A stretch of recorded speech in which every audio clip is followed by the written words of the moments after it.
Assalamualaikum warahmatullahi wabarakatuh. Perkenalkan, kami dari kelompok 11 yang beranggotakan saya sendiri Risma Farah Abelia NIM 033 dan teman saya Rifki Nopendi NIM 010 dan Lutfiana Sari NIM 022 dan Nurfadilatur Rosidah NIM 031. Di sini kami akan mempresentasikan hasil materi kami yang berjudul penyimpulan tidak langsung, silogisme, dan induksi. Silakan disimak. Apa sih yang dimaksud dengan pengertian penyimpulan itu? Penyimpulan atau inferensi adalah manusia yang dari pengetahuan yang sudah dimiliki dan berdasarkan pengetahuan itu bergerak ke pengetahuan yang baru. Dalam penyimpulan itu, manusia mengakui atau mengakhiri hubungan antara dua hal. Disebut kegiatan manusia karena telah dalam proses penyimpulan tersebut. Yang bertindak adalah seluruh manusia dan akal budinya. Keputusan yang diambil sungguh berdasarkan kegiatan akal budi, titik dari pengetahuan yang telah dimiliki, mengacu pada titik tolak pemikiran, yaitu pengetahuan yang telah ada. Titik tolak dapat berupa pengetahuan mengenai fakta. Selanjutnya akan disampaikan oleh teman saya, yaitu Rifki Nopendi. Selanjutnya, pengertian penyimpulan tidak langsung. Penyimpulan tidak langsung merupakan penyimpulan yang diperoleh dengan menggunakan term menengah atau M. Dengan term menengah ini diberi alasan mengapa subjek sama dengan predikat atau sebaliknya. Penyimpulan juga dapat dilihat dari sudut isi dan bentuk jalan pikiran. Ada dua macam penyimpulan tidak langsung, yaitu induksi dan deduksi. Pengertian induksi. Induksi adalah suatu proses penalaran yang menyimpulkan suatu pengetahuan yang umum atau universal dari sejumlah pengetahuan yang khusus. Contohnya, seperti kita mengambil jeruk warna hijau dan mencicipinya, ternyata manis. Melalui induksi kita mengangkat hal individual dan konkret yang ke tingkat yang universal. Hal tersebut berlaku juga dalam abstraksi, di mana kita menentukan inti dan hakikat sesuatu setelah melepaskan sifat konkret. Kemudian pengertian dan jenis-jenis silogisme.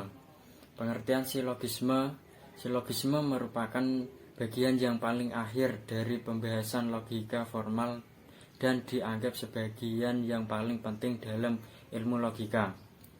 Dilihat dari bentuknya, silogisme adalah contoh yang paling tegas dalam cara berpikir deduktif, yakni mengambil kesimpulan khusus dari kesimpulan umum.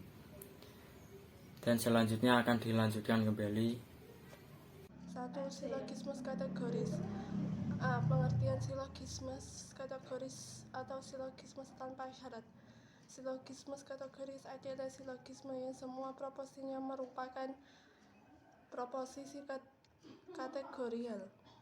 Dikatakan begitu karena dalam silogisme kategori terdapat premis mayor atau premis yang trimnya menjadi predikat, premis yang dan premis minor atau premis yang trimnya menjadi subjek. Hukum silogisme kategoris. 1. Jumlah trim tidak boleh lebih dari 3, S, M, dan P. 2. Luas trim mayor P dan S minor dalam kesimpulan boleh lebih luas daripada dan premis-premis. 3. Premis trim M tidak boleh ada dalam kesimpulan. 2. Silogisme hipotetis. A. Pengertian silogisme hipotetis. Silogisme hipotetik adalah argumen yang premis mayor yang berupa proposisi hipotetik, sedangkan premis minor yang adalah proposisi kategorik. Macam-macam tipe silogisme hipotetis. 1. Silogisme hipotetis kondisional. 2. Silogisme hipotetis disjungtif. 3. Silogisme hipotetis konjungsif.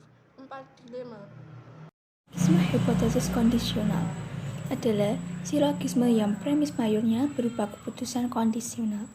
Keputusan kondisional adalah keputusan yang mengandung syarat, yaitu terdiri dari dua bagian, di mana yang satu dinyatakan benar jika syarat yang dinyatakan dalam bagian lain dipenuhi. Contoh, jika jatuh hujan air, maka jalan-jalan menjadi basah. 2. Silogisme hipotesis disjuntif. Silogisme hipotesis disjuntif adalah yang premis mayornya terdiri dari keputusan disjuntif. Keputusan disjuntif adalah yang di dalamnya terkandung suatu pilihan antara dua kemungkinan atau lebih. Disjuntif dibedakan menjadi dua bagian, yaitu yang pertama dalam arti sempit atau arti yang sebenarnya, yang kedua dalam arti luas.